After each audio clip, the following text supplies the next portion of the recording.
సీరియల్లో సినిమాలో నటించాలనుకుంటున్నారా? అయితే వెంటనే మా యాక్టింగ్ స్కూల్లో జాయిన్ అవ్వండి. Doctors murder case in Calcutta హారిబుల్గా తయారవుతుంది. ఒక్కొక్క రోజు ఒక్కొక్క కొత్త మలుపు తీసుకుంటుంది. ఇప్పుడు ఈ ఘోష్ని ఇంట్రాగేట్ చేస్తే ఆయన టెలిఫోన్ నంబర్లు చాలా సందర్భాల్లో యూత్ లీడర్ ఆశీష్ పాండే అని ఇది యూత్ ఆ పార్టీ యూత్ లీడరు. ఆ youth leader he was also a doctor of the same college. అయితే ఈ కాలేజీలో ఉన్నప్పుడు ఈయన ఏం చేశాడంటే ఈ ఆశీష్ 9వ తారీఖు అంటే ఏ రోజు రాత్రి అయితే ఈ డాక్టర్ని మర్డర్ చేశారో ఆ రోజు రాత్రి ఆయన అక్కడ ఒక దగ్గర ప్లేస్లో ఒక హోటల్ తీసుకున్నాడు, సాల్ట్ లేక్ హోటల్. ఆ సాల్ట్ లేక్ హోటల్లో రూమ్ బుక్ చేసుకొని ఆయన గర్ల్ ఫ్రెండ్ని తెచ్చుకొని అక్కడ ఉన్నాడు. సో ఆ టైంలో చాలాసార్లు ఈ ఘోష్తో ఆయన టెలిఫోన్ సంభాషించాడు. అదే కాకుండా ఈ ఆశీష్ పాండే చాలా నంబర్లకి ఆ రోజు కాల్ చేశాడు. సో ఆశీష్ పాండేని చాలా ఒక 4-5 గంటల సేపు విచారించారు సిబిఐ వాళ్ళు. ఇంకా విచారించాల్సి ఉంది. అదే కాకుండా కొత్త కొత్త ఫోన్ నంబర్లు, అంటే ఇంతకుముందు ఎప్పుడు పరిపాటిగా వచ్చేది కాకుండా అసలు దాంట్లో అంటే ఆయన కాల్ లిస్ట్లో ఉంటుంది కదా, కాల్ లిస్ట్లో ఉంది కానీ నేమ్స్, పర్మనెంట్ నేమ్స్ మనం చేసుకుంటాం కదా ఫోన్లో, రామకృష్ణ 2679 అట్లా దాంట్లో లేదు.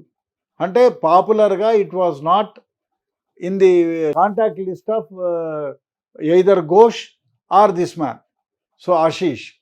సో ఈ ఇంట్రాగేషన్లో ఇంకా కొత్త కొత్త నంబర్లు వచ్చినాయి. అదే కాకుండా ఈ ఆశీష్ ఆ రోజు ఇన్వెస్టిగేషన్ చేసే తర్వాత వేరే వాళ్ళని ప్రోత్సహించాడు.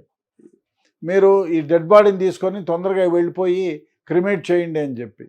సో ఎందుకు ఇంత తొందరగా చేస్తున్నారు అని చెప్పి ఆ రోజు ఈ డాక్టర్ డెడ్ బాడీని తీసుకుపోయేటప్పుడు కూడా మీనాక్షి ముఖర్జీ అని చెప్పి democratic youth federation of India, ఆమెకి one of the leader of that party, ఆమె ఆ డెడ్ బాడీని అక్కడ నుంచి తీసుకెళ్ళకూడదు, ఎందుకంటే ఒకసారి పిఎం అయింది, వీళ్ళు సరిగా చేయలేదు కాబట్టి సెకండ్ టైం పిఎం చేయాలి అని చెప్పి ఆపేదానికి ప్రయత్నం చేస్తే సో దే ఇంటర్ఫియర్డ్.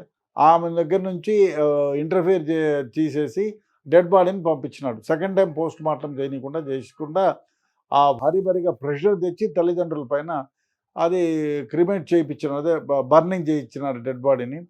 సో దాంతో ఏమైపోయిందంటే ఎంటైర్ ఎవిడెన్స్ అంతా వ్యానిష్ అయినట్టు అయిపోయింది.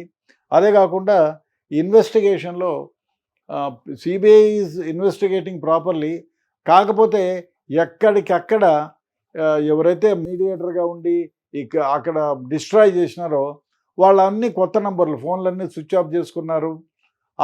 అది వెరీ ప్లాన్డ్గా ఈ మర్డర్ని చేశారు. అదేవిధంగా వీళ్ళు డిస్ట్రాయ్ చేశారు ఎవిడెన్స్ని. Especially youth leader Ashish Pandey ఎవరైతే ఉన్నారో ఈయనకు చాలామందితో ఆ రోజు రాత్రి అదే ప్రెమిసెస్లో ఈయన ఎక్కడైతే ఫోన్ చేసినారో ఆ నంబర్లు ఫౌండ్ టు బి ఈ సీన్ ఆఫ్ అఫెన్స్కి దగ్గరలో ఉన్నప్పుడు he called. So these numbers ఈయన ఎవరైతే కాల్ చేసినారో ఆ నంబర్లన్నీ కూడా ఆ సీన్ ఆఫ్ అఫెన్స్ చుట్టుపక్కలనే ఉన్నాయి. 2-3 సార్లు చేసిన నంబర్లన్నీ కూడా, అంటే they used this new numbers, అంటే కొత్త మనుషులు కొత్త నంబర్లు, ఆ నంబర్లుకి ఫోన్ చేసి తర్వాత వానిష్ అయినాయి. అది ఎవరెవరి పేరు మీద ఉన్నాయి అది సిబిఐ ఇన్వెస్టిగేట్ చేస్తూ ఉంది. సో ఎవరెవరు నంబర్ల పైన ఉన్నాయి, ఏ నంబర్ల పైన తీసుకున్నారు, ఆ టైంలో అంటే 9వ తారీఖు ఉదయం ఎవరెవరికి ఫోన్ చేసినారు, అది ఏ దూరంలో ఉన్నాయి, తర్వాత వాడు డిస్ట్రాయ్ చేసినాడు ఎవరి పైన, ఇదంతా తీసుకోవాల్సింది. ఇదంతా తీసుకుంటే మనకు కొంతవరకు ఈ డిస్ట్రాయ్ చేసేదానికి ఎవరెవరు ప్రయత్నం చేశారు వాళ్ళని ఇంట్రాగేట్ చేస్తే వాళ్ళు ఈ డెడ్ బాడీ చుట్టుపక్కల ఉండేటువంటి ఎవిడెన్స్ని ఎవరెవరు డిస్ట్రాయ్ చేసిందనేది వాళ్ళని ఇంట్రాగేట్ చేస్తే వస్తుంది. దానిపైన సిబిఐ పట్టు వదలని విక్రమార్కుల్లాగా మళ్ళీ ప్రయత్నాలు చేస్తున్నారు. దాంట్లో కొంతవరకు సఫలీకృతమైనారు. అదేవిధంగా ఈ టీఎంసీ లీడర్, యూత్ లీడర్ ఎవరైతే ఉన్నారో ఆశీష్ పాండే, ఆయనకి తర్వాత ఈ ఎవరైతే principal RG Kar medical college principal Sanjay Ghosh, వీళ్ళిద్దరికీ మంచి ఫ్రెండ్షిప్ ఉంది. అదే కాకుండా చాలా సందర్భాల్లో వీళ్ళిద్దరూ కలిసినారు. చాలా సందర్భాల్లో వీళ్ళిద్దరు ఫోన్లు ఒకే దగ్గర ఉన్నట్టున్నాయి. అదే కాకుండా ఫైనాన్షియల్ ఇన్వెస్టిగేషన్ చేస్తే ఇప్పుడు ఎవరైతే ఆర్జేకర్ ప్రిన్సిపల్ ఉన్నారో ఆయన దగ్గర చాలా ఫైనాన్షియల్ ఫైల్స్ అన్నీ సీజ్ చేసినారు. అదేవిధంగా ఈ ఆశీష్ పాండే ఇంట్లో కూడా చాలా ఫైల్స్ సీజ్ చేసినారు. ఈ ప్రిన్సిపల్ దగ్గర సీజ్ చేసిన ఆయన ఎలాగో ఆ బోర్డు సస్పెండ్ చేసింది. ఈ కెనాట్ బి ప్రాక్టీస్డ్ అని చెప్పి ఒక ఇది ఇచ్చారు. So he cannot practise anywhere in West Bengal or in India.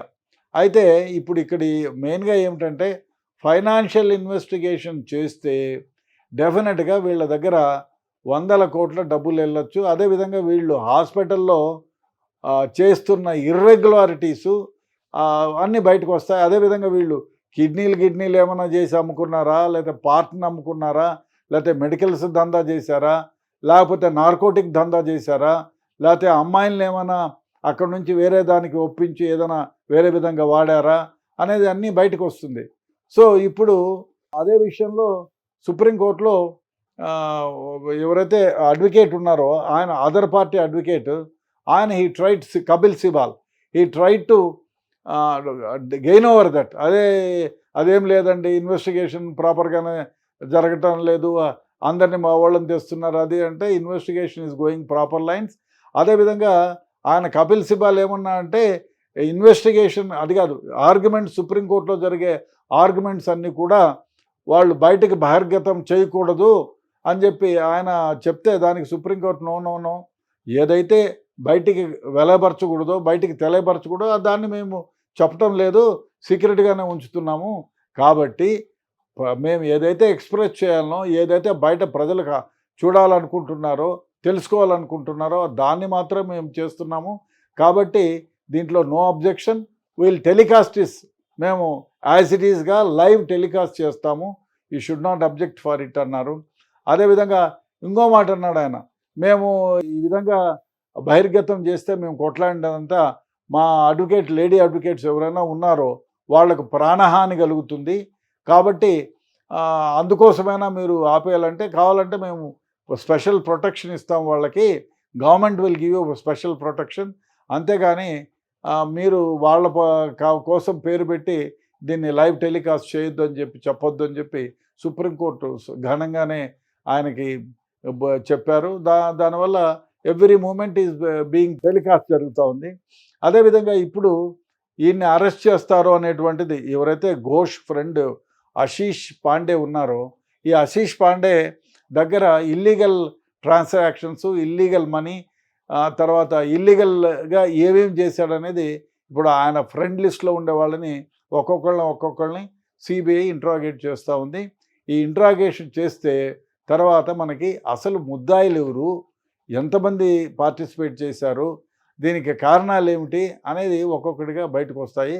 అంతవరకు ఇప్పుడు కంప్లీట్గా ఆశీష్ పాండేని తర్వాత వాళ్ళ మొబైల్లో ఎవరైతే కొత్త వాళ్ళతో మాట్లాడినారో వాళ్ళని అందరినీ ఇంట్రాగేట్ చేసి, సో వాళ్ళ డౌట్స్ ఏమేమి ఉన్నాయో ఆ రోజు అన్ని గంటలకు నువ్వు డెడ్ బాడీ సమీపంలో ఎందుకున్నావు అనే దానికి అసలు వాడు డాక్టర్ కాకపోతే ఆ సమయంలో అక్కడ ఉండాల్సిన అవసరం ఏముంది, ఇవన్నీ ఇంట్రాగేట్ చేస్తే డెఫినెట్గా దీంట్లో వాళ్ళ పాత్ర ఏమిటి అంటే అఫెన్స్ అయిన తర్వాత అఫెన్స్కు ముందు ఉన్నారా, అఫెన్స్ జరిగే టైంలో ఉన్నారా, లేదా అఫెన్స్ అయిపోయిన తర్వాత అక్కడున్న సీన్ ఆఫ్ అఫెన్స్ని డిస్ట్రాయ్ చేసేదానికి ఉన్నారా, డిస్ట్రాయ్ చేసేదానికి అదే పనిగా నియమించారనేది మనకు తెలుస్తుంది. సో ఈ ఇంట్రాగేషన్ వీళ్ళందరూ ఇప్పుడు కొత్త నంబర్లు ఏమైతే ఎగ్జిస్ట్ అయినాయో కొత్తగా సర్ఫేస్ అయినాయో ఆ నంబర్లు కానీ ట్రేస్ చేసి ఇంతగా ఏమంటే ఇక్కడ ఎక్కడా కూడా టెలిఫోన్ నంబర్లు ఉన్నాయి కానీ వాళ్ళ పేరు కానీ ఏమి కానీ దాంట్లో నోట్ చేయబడలేదు, ఏది ఫోన్ స్విచ్ చేస్తే. సో ఎవరి వ్యక్తి అవతల స్విచ్ ఆఫ్లు వస్తున్నాయి ఫోన్లు, సో స్విచ్ ఆఫ్ లేకపోతే పడేసినారో ఏమో చేసినారు అవి. ఆ నంబర్లన్నింటినీ వాడిన మనుషులను ట్రేస్ చేస్తే వీళ్ళు ఎందుకు డిస్ట్రాయ్ చేయడానికి వెళ్ళారా, ఇంకో దానికి వెళ్ళారా, ఆ టైంలో వాళ్ళకి ఆ డెడ్ బాడీ సమీపంలో ఏం పని అనేది ఇంట్రాగేట్ చేస్తే బయటికి కొన్ని విషయాలు రావచ్చు.